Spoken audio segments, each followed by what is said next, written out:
Start preparing.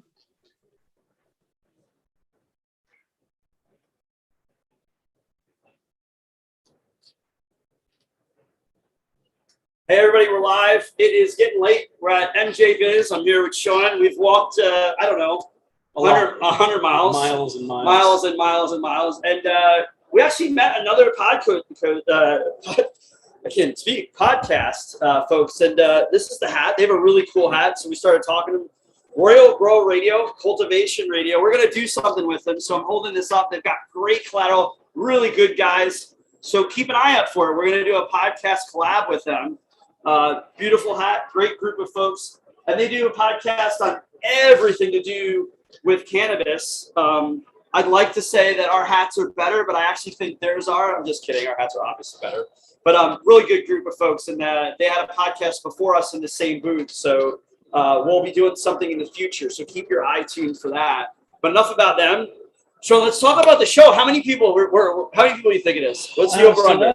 I don't know. I mean, we're thinking it's a big range. It's a big range. Yeah. We're thinking on the up end around 40,000. Yeah. Low end maybe around 15. Yeah.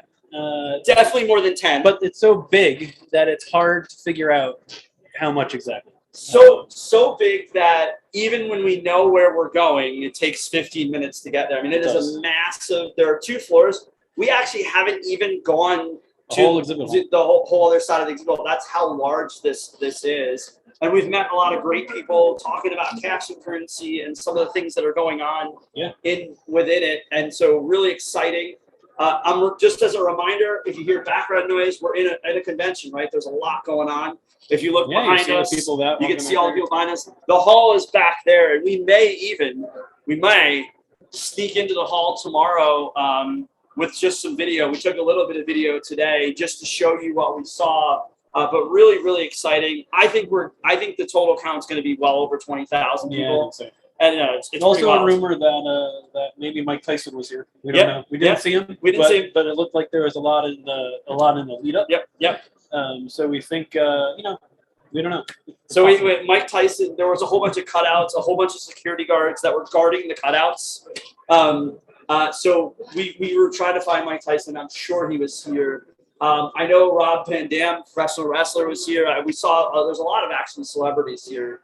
And there's just a tremendous amount of people that are here from the industry and really open and talking about the cash usage. So a couple of things that aren't related to cash news. One, and we've said it all day, but we're going to keep saying it.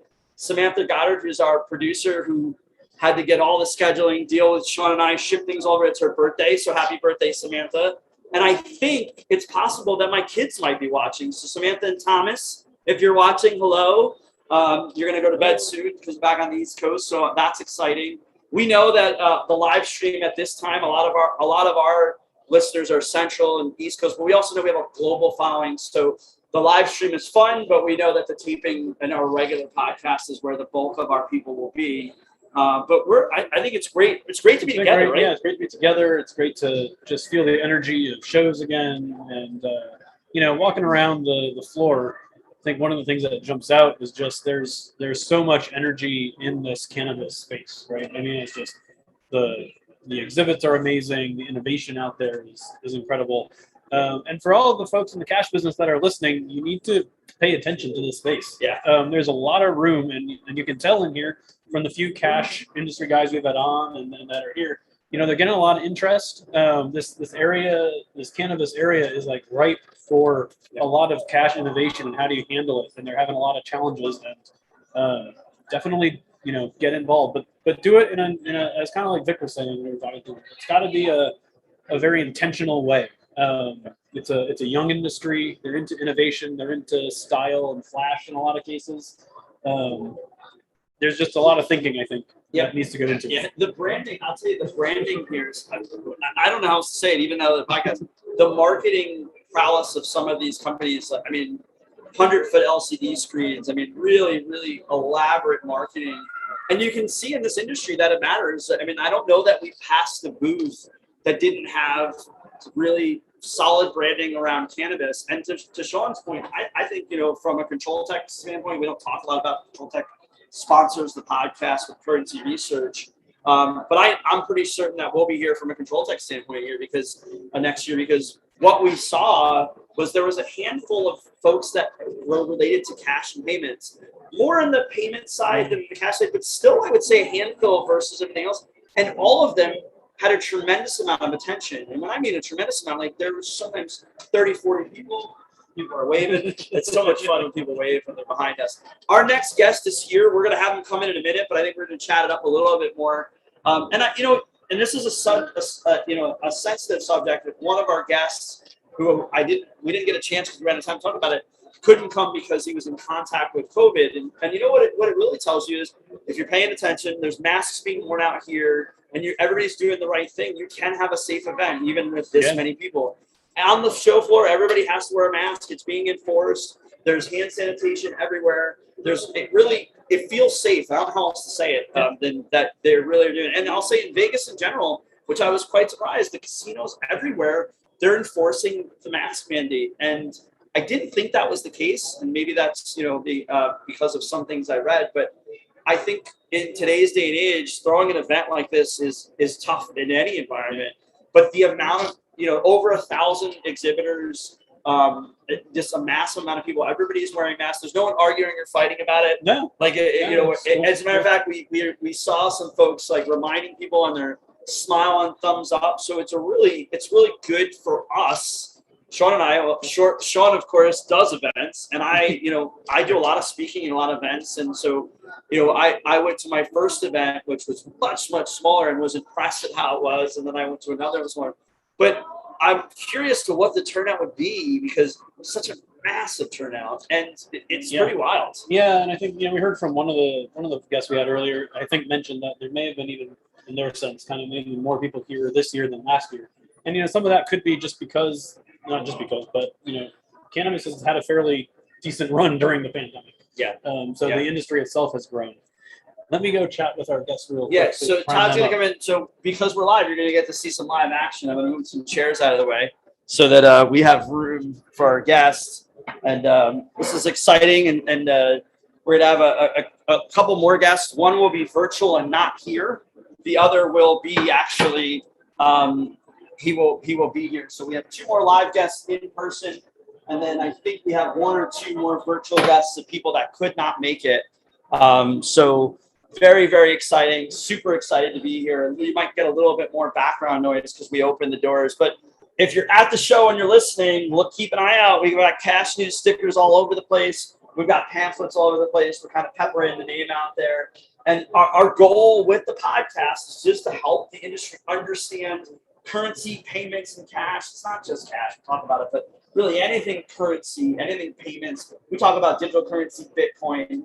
And if you've been listening, you probably know that. And if you're listening today live and you're not subscribed to the podcast, we know our YouTube is fairly new, and we don't do a lot of live streaming on YouTube, but definitely you want to get into the podcast piece. So I think our next guest is coming in, and he's going to spend 20 to 25 minutes with us. We're going to as we're live, we're going to have people coming in while it's happening. So we'll get it going. We're good. We're here. Yeah. Come on in. So come on in, guys. First, we're going to welcome in Todd here from Payzel and Hard Car. Thanks for joining us today. Todd, good to see you. Good to see you, brother. Good to see you. This is Danny Chavez. How are you? Yeah. So we're saying this to all of our guests. You get a feel. So you've been on the podcast, so this is a standard podcast. We're also live streaming right now. So this is live, not taped. So, and, our audience is mixed. So we're not there. I think my kids are watching. I'm excited about that. Nice. Just so we know that. Congratulations. But we're happy to have you here. It's awesome to be in person, right? Sure. Yeah. It's great. Absolutely. First time in a while. It's Yeah. good. Absolutely. Yeah, that was good. Well, but I know we're here to award some. Yes. Come to your finance awards. I've got some stuff. You want this one? So over the past couple of years, right, it's been a 7-year journey for us to get to this point right now. We've been very, very fortunate to be working with some great banks in our industry. Dana's Bank happens to be one of those. They've been in the banking industry for quite some time, in the cannabis industry, and I can let her say a couple words, but they're one of the strongest banks in the cannabis industry right now, and they're getting an award for it this year, where she's actually going to win a vacation out of this and a certificate from these guys, which is going to be one of their events for this year. That's right. Yeah. There you go. So that's the person research. That's one of their awards, and then this is from us. strongest growth in lending in the cannabis industry. Well, thank you. Thank you. Thank you. Congratulations. What an honor. Yeah, congratulations. And What an we've honor. heard a lot today about the need for banking in the industry and for working it. So that's a message that's resonated as folks have listened today. So it's very apropos that we're giving the award in here. We're creating the Emmy of cannabis. That's what we're doing. We're That's making right. There you go. Great. Well, first federal, this is very much an honor for us to win these awards. Thank you very much. We got into the space about 3 years ago. We're a federally chartered mutual bank. So that enables us to bank businesses in this service line in all 50 states. We've been very successful. We have a great program. We're always building on our products and services that we can offer to the industry. Lending is one of them. It's only growing from here. It's going to be bigger. We're going to launch it in the first of the year. We've got a lot going on. We're trying to be proactive and be able to offer the corporate services that this industry needs. Yeah, that's great. 420. It's 420. Yep, we did the award. Sorry, I was waiting. This is the first. We got one more. Yeah. But the 420 was intentional, right? It was intentional. And I think one of the things I would say is we heard consistently the need for. Consistently in everybody we talked today. We also heard consistently that a lot of people don't know how to find, and this is something we talked about. Sure. What's the right way to go? And there's, in some cases, I think, a fear that doesn't need to be there. No. Like where people, and that's what we heard also, and indirectly and directly. And we spoke to kind of people from all over the place. So it wasn't really one thing. We did have a couple of people that were directly in cash, and then we had other folks that weren't. And the consistent message was, we're just waiting till it's okay and it's safe. And we were kind of consistently saying, well, it is safe. You just need to know how to do it. Yeah, sure. So it's definitely a good thing. We are a great very thing. public with our program. We Yeah. advertise. If you Google us, you'll go right to our landing page on our website. And in that, you'll be able to send me a message and I get back to you within a day or two. You should, you should come join us on the podcast and talk about it. So we'd love to have you on and to talk about it and just some of the things that we're hearing. I think it was really the number one thing we heard today. We kept hearing the safe banking act. We're waiting. Yeah, and we said that. We said it's solving the problem. Yeah, it's a great. Payzel. I'm gonna go get Rose up here. Yeah. All right. Thanks, guys. Thank you. Thank problem. you. We'll talk more. Thank Great. you. Thanks. So I think it's awesome to have that kind of conversation. I know we have another guest coming. When today the theme of the day really was that didn't exist. So it's great to actually see it and hear it.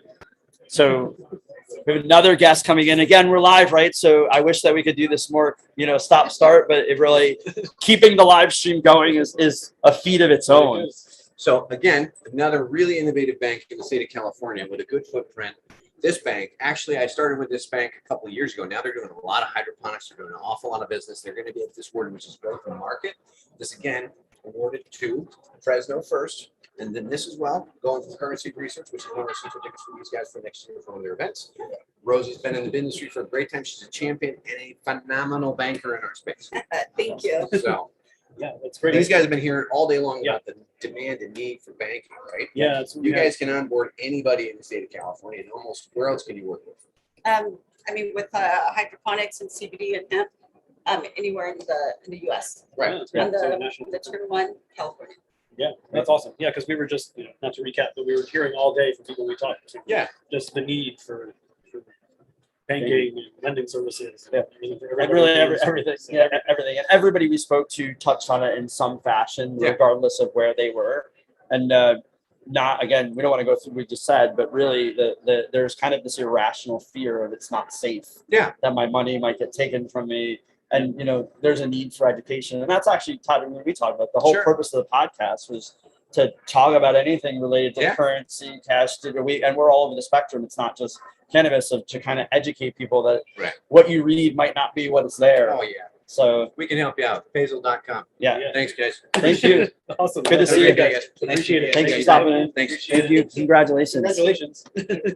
Thank you. So we're gonna keep talking because we're live. We're gonna keep and going. We're gonna keep going, and we're gonna bring our chairs back because we can sit. We think we've walked about 9 or 10 miles.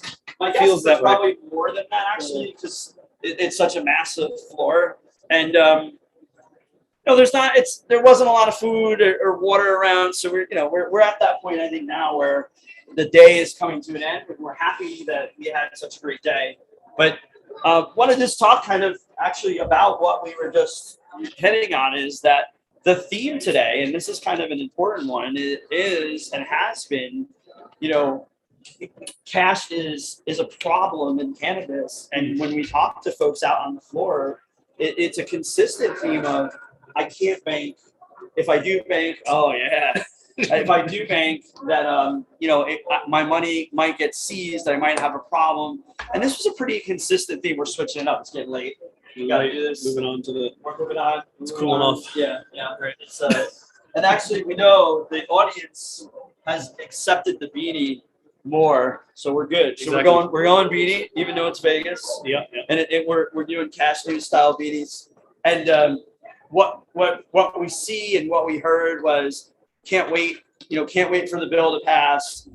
We did hear a couple, what I would say are horror stories, but you don't have always the context of people getting money seized or having problems like that. But we know that, there are definitely regulations. But we also know that if it's done right, that there's a way to do it. And I also think there's a greater need, and this is the whole purpose of the podcast, to help, educate everybody on what's out there. And I know that Sean and I are going to spend some time trying to figure out how we can take some of the takeaways that we learned from here and pass it along to all the folks we work with about some of the myths and misconceptions. Make no mistake about it, it's still federally illegal. So some banks are going to stay away from it, rightfully so. But there is a way to bank. There is a way to do things. And, Todd was talking about Payzel, but there are ways to move that money. There are ways to protect that money.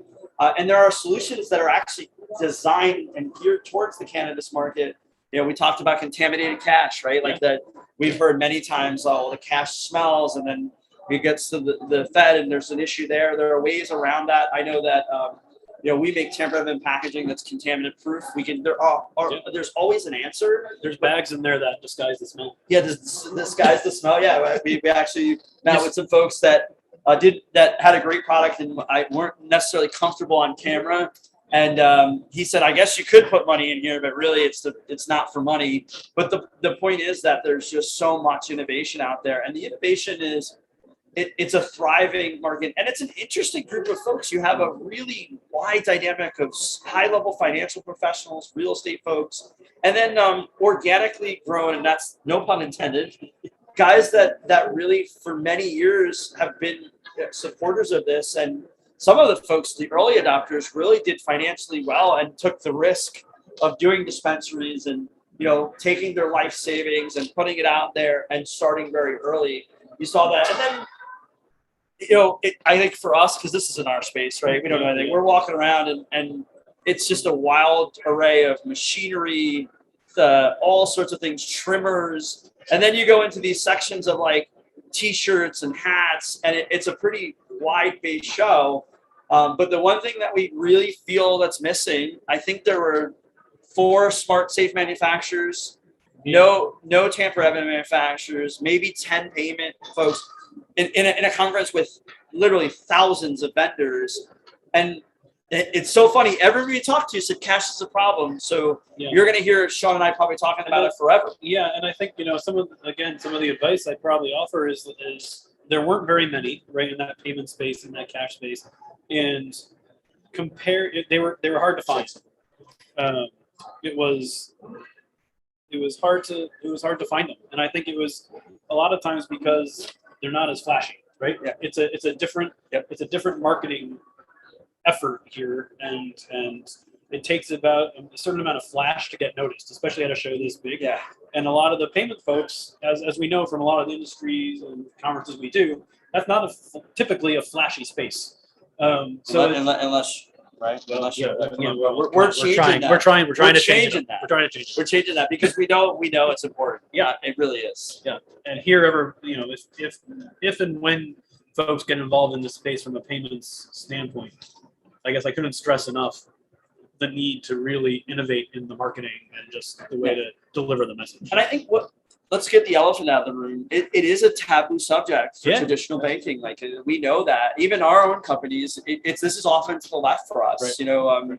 we've been protecting cash for 50 years, and we don't ever really talk about this space. We do today. We service it.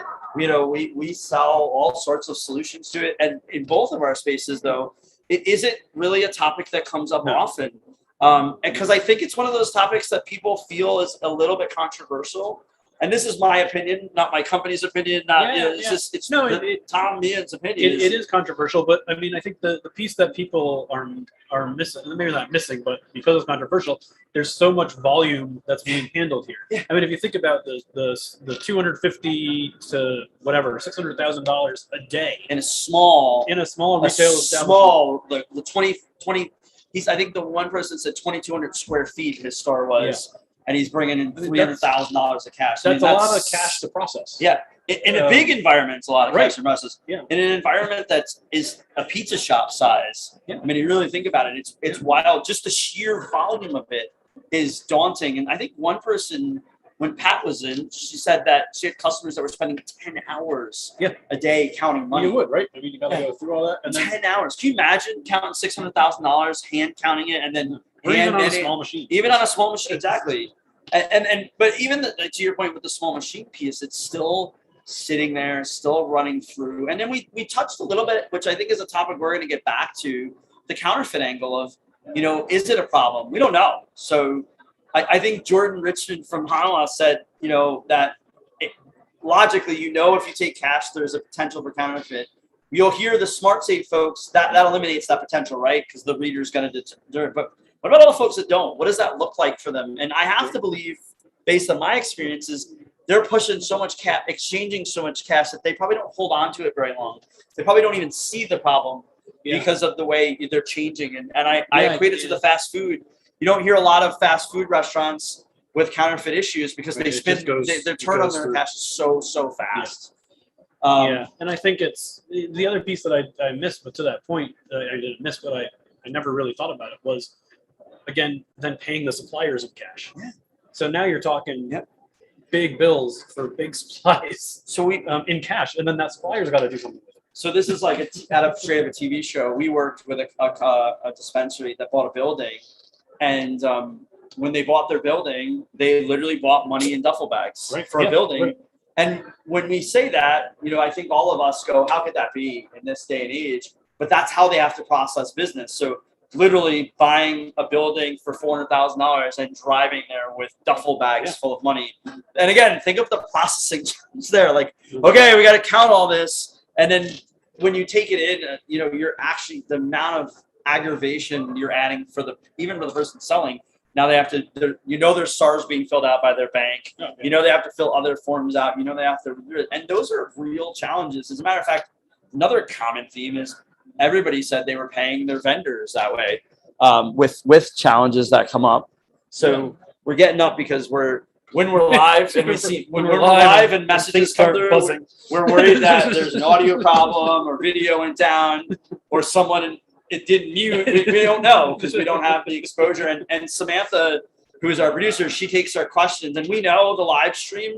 There's probably 4 people watching the live stream because we don't have a following there. We're going to get the people on the podcast. We do video all the time. We're going to probably spend more time pushing that video out on LinkedIn and all those other things that are there. And if you're listening to this podcast and you haven't subscribed and haven't liked it, that's how we get the attention we need. And we're on every platform, which actually makes it harder for us because we're on every platform. So when we do our aggregation to see who's listening to us, we got to go to 12, 13 places, and we know that has to happen. We also know that our audience, quite honestly, in the banking world, are not podcast folks. We have to spend time explaining what it is. And I think we, years ago, talked about newsletters and all these things. And, and the reality is this is the best format, and we're getting great attention. We're getting people LinkedIn messages at the show that I don't know, asking questions. So we know people are listening and watching, but it's funny. I asked one of the people at LinkedIn yesterday, "Oh, are you subscribed? Did you subscribe?" I don't know how to subscribe. I listened to it on this, and I'm like, the button that says subscribe, hit it for me. It makes such a big difference. Like, share it, comment on it. It really helps spread the word out. And I think our listenership is as low as 200 and as many as 1,000 a week. We're still doing bi-weekly. I think. Yeah. It feels like we tape every day, but we tape every day, and we're always looking for guests. And this is kind of one of the things. This is a neutral podcast, so if you're a banker, a solution provider, just someone that wants to talk about something. I mean, we've had folks talking about cryptocurrency. We've had just about the whole gamut. Come on and chat it up about us with Cash. We'd love to get people on. And I think what's going to help going forward too is this isn't the only show we're going to broadcast live from, right? We're gonna, as shows start coming up, and as we start going, hopefully in full steam next year. Let's hope. Yeah. We're going to do this more and more often. We have this really cool step and repeat. It's called. I used to say backdrop, but I've corrected all the time. That says Cash News, but we just felt like this was a good booth. We didn't do it, so we're ready. We're ready to go live at shows, and I can't wait. I know. Your event, which is a small event in Chicago, we'll tape at. Yeah, we're doing a small event in Chicago with just really cash industry leaders in early December.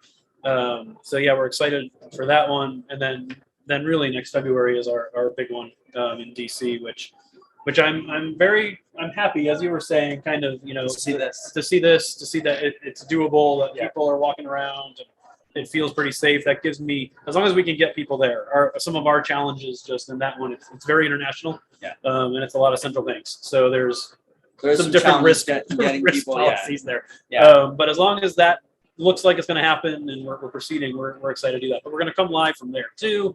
That's probably going to be a bigger event live. I think we're probably going to do quite a few, right? Yeah, that one will be a little. And we'll probably have a fixed setup. So one of the funny things about FJ Biz is we're in this booth and we have 90 minutes before, and you got 5 minutes to break down, and we're setting up audio equipment. And in case, I know Sean and I are experts at setting up audio equipment and video, so we're rushing through. So one of the things that the benefit we'll have is we'll have a much, much more robust setup so that background noise that I think you should hear, because it's very loud now. It's getting late. It'll go away. We'll really, I think that'll be a much more structured event, and we don't like structured, right? Like the podcast, we want it to be kind of fun and free flowing, and it's so funny. People are coming in like you're live, like we're just gonna have a conversation, and my rule of thumb is as long as you don't say something you don't want your kids, grandmother, or in court to hear, you're fine. We're just familiar, and we make a point to say, when we're talking about facts, we state that these are facts. And when we're not, we make sure everybody knows, like, this is our opinion. Like, we're often asked about cash usage, and we can recite what the Fed says. We can recite some of the other studies, but we're really cautious about when we have opinion versus that. But that's really what currency research is about, to help educate people on the facts. No, exactly. So this is the perfect intersect. So this is what we're going to do. We have another live event coming up. So we're going to take a short break. And we're going to return back on at 5. Right? Is it 4:50 or 5:50? Where are we? It depends if we have another guest now or not. We may or may not. We're going to take a brief pause. We're going to take a brief pause. See if we have a guest. Either way, we're going to be back. We're going to be back at 10 of. So it's 4. We'll be back at 4:50 either way. And then if we have a guest, there'll be a guest. If not, you're going to have to look at Troy. Maybe we'll change our hats. We'll see what's going on. And tune back in, same exact place. We'll see you all in 10 minutes. We got to stop and reset up.